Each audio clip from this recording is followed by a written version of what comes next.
पहा 20 वर्षापूर्वी एवढ्या मोठ्या प्रमाणामध्ये गर्भपात केले, एवढ्या मोठ्या प्रमाणामध्ये स्त्रीभ्रूण हत्या केली महाराज 20 वर्षापूर्वी.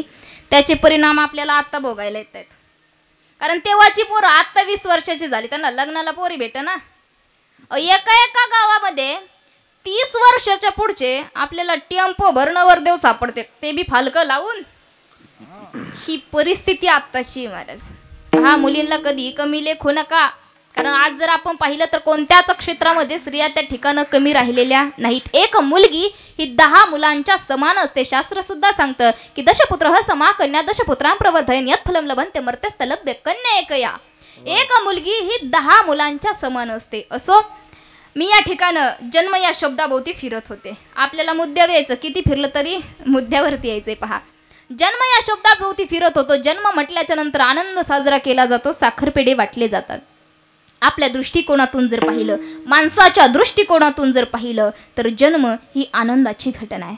पण हेच जर आपण साधू संतांच्या दृष्टिकोनातून जर पाहिलं तर जन्म ही त्यांच्यासाठी दुःखाची आनंदाची घटना आहे. ते सांगतायत की आपले मरण पाहिले मी डोळा आणि तो झाला सोहळा अनुभवम्य. साधू संतांसाठी मरण ही त्या ठिकाणी आनंदाची घटना आहे, आपल्यासाठी ती दुःखाची घटना आहे. मग पहा, जन्म आणि मरण आपल्याला या देहामध्ये आल्याच्या नंतर भोगायचंच आहे. परंतु त्या अगोदर भगवंताने आपल्याला देह ज्याच्यासाठी दिलाय ना त्याच्यासाठी तो वापरायचा आहे. भगवंताची भक्ती, भगवंताचं नामस्मरण, भगवंताचं नामचिंतन या देहामध्ये आल्याच्या नंतर करायचंय. देवाची भक्ती आपण करायची का करायची? कारण किती दिवस आपल्याला इथं बसवायचं आणि कोणत्या दिवशी स्मशानात न्यायचंय. ज्याच्या हातात ना महाराज त्याचं नाव देव आहे, म्हणून त्या देवाची भक्ती करायची. अहो, त्या देवाच्या मनात जर आलं ना, देवाच्या मनात जर असलं तर तो विमानातून पडलं तरी आपल्याला वाचवतो, आणि त्याच्या मनात जर नसलं तर तो सायकलवरून पडलं तरी आपल्याला जगू देत नाही. अहो, त्या देवाच्या मनात असलं तर तो समुद्रातून सुद्धा आपल्याला बाहेर काढतो, आणि त्याच्या मनात नसलं तर हौदातून सुद्धा बाहेर येऊ देत नाही महाराज. अहो, त्या देवाच्या मनात असलं तर तो रात्रीत श्रीमंत करतो, आणि त्याच्या मनात नसलं तर रात्रीत भिकारी करतो. रात्रीत श्रीमंत केलं.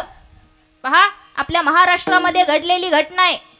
रात्री तर श्रीमंत केलं, रात्री फुटपाथ वरती त्या ठिकाणं भीक मागत होती, सकाळी उठल्यावरती करोडपती झाली. तिचं नाव आहे महाराज रानू मंडल, आणि रात्रीत भिकारी झाली. यांची खूप मोठी यादी आहे, ती व्यासपीठावर सांगण्याजोगी नाहीये महाराज. त्या देवाच्या मनात जर असलं तर आदल्या दिवशी विरोधी पक्षाच्या बाजूला बसवतो, आणि त्याच्या मनात आलं दुसऱ्या दिवशी डायरेक्ट उपमुख्यमंत्री करतो. पहा, म्हणून त्या देवाची भक्ती, तो देव आहे महाराज. त्या देवाचं नामस्मरण, देवाचं नामचिंतन का? कारण त्या देवाचं रूप तेवढं गोड आहे महाराज. देवाचं रूप किती गोड आहे थोडक्यात सांगते. भजन करा विठ्ठल विठ्ठल. देवाचं रूप किती गोड आहे, किती गोड आहे. ऐका महिला मंडळ, आपला फक्त असा भ्रम आहे की 2 तास ब्युटी पार्लरला जाऊन आलं की आपल्याला असं वाटतं की आपल्यासारखं सुंदर जगात दुसरं कोणीच नाही. हा फक्त आपला भ्रम आहे. पण आपल्यापेक्षा आपल्या देवाचं रूप किती गोड आहे ना, आता सगळ्यांनी लक्ष देऊ नये का? पहा, एक अस्वलीन होऊन गेली. त्या ठिकाणी सकाळची वेळ होती. अस्वलीन शिकारीसाठी बाहेर पडली. दादा, अस्वलीन पुढं पळते, तिचं लेकरू तिच्या पाठीमागं पळतंय. अस्वलीन पुढं पळते पळते पळते पळते पळते, तिचं लेकरू तिच्या पाठीमागं पळतंय, आणि अस्वलीन पळत असताना अस्वलनीचा वेग जास्त झाला, आणि अस्वलनीचं पिल्लू त्या ठिकाणी रस्ता चुकलं. अस्वलीन पुढं पळते. अर्धा तास झालं अस्वलीन पुढं पळते. 1 तास झालं पुढं पळते. 1.5 तास झालं. 2 तासानंतर अस्वलनीच्या लक्षात आलं. तिनं पाठीमागे वळून पाहिलं. पाठीमागे वळून पाहिल्याच्या नंतर लक्षात आलं, आणि तिला लेकरू दिसेन असं झालं. एवढ्या मोठ्या जंगलामध्ये माझं लेकरू कुठं गेलं असन? अस्ताव्यस्त झाले. इकडं तिकडं मुलीला शोधते शोधते शोधते. अर्धा तास झालं मुलीला शोधते. 1 तास झालं मुलीला शोधते. 1.5 तास झालं. 2 तासानंतर तिला तिचं लेकरू एका झाडाखाली धापा टाकत असताना दिसलं. पळत पळत पळत पळत गेली. कडकडून मिठी मारली. पहा, शिकार भेटली नाही याचं दुःख नाही, लेकरू भेटलं याचा आनंद होता महाराज. कडकडून मुलीला मिठी मारली. डोळ्यातून अश्रू आले. तोंडावरून हात फिरवला आणि म्हटले, तू अगं इथं काय करतेस? त्यावेळेस तिची मुलगी तिला सांगते, अगं आई, तू पुढं पळत होती, मी तुझ्या पाठीमागं पळत होते ग आई, पण पळत असताना तुझा वेग जास्त झाला आणि मी रस्ता चुकले ग आई, आणि मला दम लागला म्हणून मी या झाडाखाली उभी राहिली. पहा, आता असं म्हटल्याच्या नंतर अस्वलीन तिच्या पिल्लाला म्हणते, अगं ठीक आहे, आता आपण घरी जाऊ, शिकारीसाठी उद्या येऊ. म्हटली ठीक आहे आई, मी तुझ्या बरोबर घरी येईल, पण तुला माझ्या हाताला धरावं लागेल. म्हटली हाताला धरावं लागेल? अगं इथपर्यंत तू माझ्या पाठीमागं पळत पळत आली आणि इथपर्यंत येण्यासाठी देवानं दिलेल्या डोळ्यानं तुला रस्ता दिसत होता ना, आता तू काय आंधळी झाली आहेस का? म्हटली हो आई. अगं मी आंधळी झाली आहे. म्हटली आंधळी झाली आहेस? म्हटली हो आई.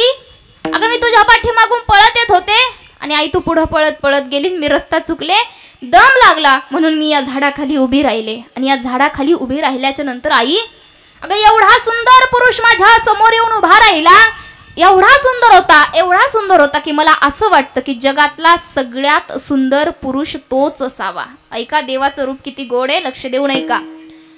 ती म्हटली अगं एवढा सुंदर होता की सूर्याच्या तेजाला सुद्धा लाजवेला एवढा गोड होता, चंद्राच्या शीतलतेला लाजवेल एवढा गोंडस होता ग आई दिसायला. आणि एवढा सुंदर पुरुष पाहिल्याच्या नंतर मनामध्ये विचार आला की त्याच्यासोबत लग्न करावं, आणि मी त्याच्यासोबत लग्न केलं. आई अस्वलीन म्हणते, अगं तू काही वेडी झाली आहेस का?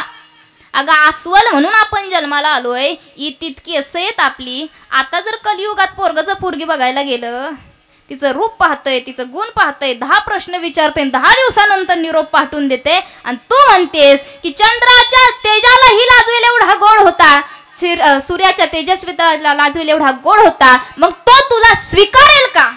पहा, असं म्हटल्याच्या नंतर त्या अस्वलीची मुलगी म्हणते, अगं आई त्याने मला स्वीकारू देत नाहीतर नको स्वीकारू देत, मी मात्र त्याला मनापासून स्वीकारलेलं आहे. आणि आई मला त्याला सोडून आता दुसऱ्या कुणाचंच रूप पाहायचं नाही, याच्यासाठी मी स्वतःला अंध करून घेतले. आई म्हटली ठीक आहे. तिने तिच्या पिल्लाला घेतलं आणि घरी आली. पहा, घरी आणल्याच्या नंतर त्या अस्वलीच्या पिल्लाच्या डोळ्यामधून अश्रू येण्याऐवजी डोळ्यामधून रक्ताच्या धारा चाललेल्या होत्या. कशी असली तरी महाराज ती आई होती.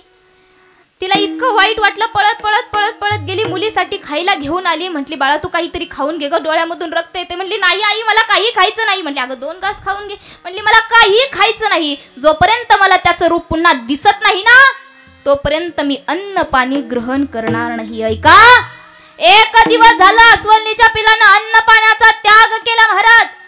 5 दिवस झालं अन्न पाणी पोटामध्ये नाही, 15 दिवस झालं, महिना झालं, आणि अस्वलीचं लेकरू मेलं. दादा अस्वलीचं लेकरू मेलं. सकाळची वेळ होती, कानावरती बातमी आली की लेकरू गेले. जणंतन करणारे बाहेर आली, त्या ठिकाणी लेकरू पडलेलं होतं. खडखडून मिठी मारली, तोंडावरून हात फिरवला आणि जडंतकरणाने मुलीचा त्या ठिकाणं अंत्यविधी केला.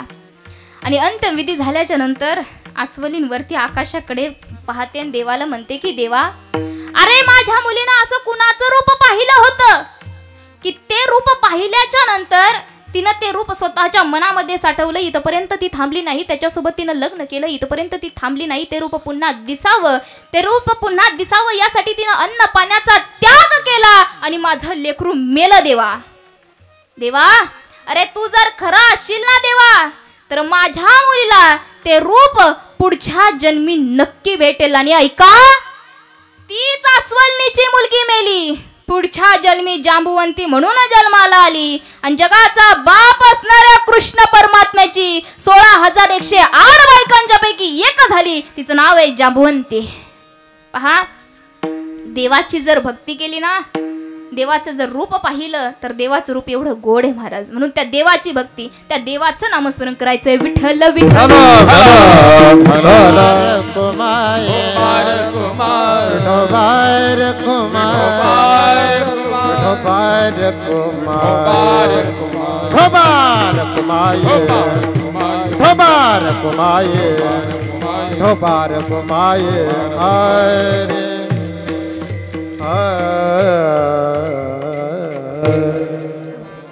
असं जीवनामध्ये आल्याच्या नंतर भगवंताची भक्ती, भगवंताचं नामस्मरण करायचे. आज हे सुंदर असं आयुष्य भगवंताने आपल्याला दिलेलं आहे ना, या आयुष्यामध्ये आल्याच्या नंतर भगवंताची भक्ती करायची. कारण हे जे आयुष्य आहे, हे आयुष्य कोणालाही भेटत नाही. देह प्रत्येकाला भेटतो, पण आयुष्य भेटत नाही. आयुष्य कशाला म्हणायचं तर मराठी वाङ्मयामध्ये त्याची सुंदर अशी व्याख्या आलेली आहे की जन्म आणि मरण याच्यामधलं जे अंतर आहे त्याला आयुष्याशी संज्ञा आहे. पहा, जन्म झाल्यापासून मरेपर्यंत मधलं जे अंतर आहे ना, त्याला आयुष्य असं म्हणायचंय. हे आयुष्य आपल्याला भेटलेलं आहे. पहा, देह प्रत्येकाला भेटतो पण आयुष्य भेटत नाही. कारण काही काही लहान बिचारे आईच्या उदरामधून बाहेर येतात, ते नीट त्यांच्या आई वडिलांचा चेहरा सुद्धा पाहू शकत नाही, तोपर्यंतच त्यांची जीवन यात्रा संपवतात. म्हणजे देह त्यांनाही मिळाला पण आयुष्य मात्र मिळालं नाही. काही काही लहान बिचारे आईच्या उदरामधून बाहेर येतात, अगदी 5 दिवस 10 दिवस 15 दिवस दवाखान्यामध्ये काचेच्या पेटीत राहतात आणि काचेच्या पेटीतच आपली जीवन यात्रा संपवतात.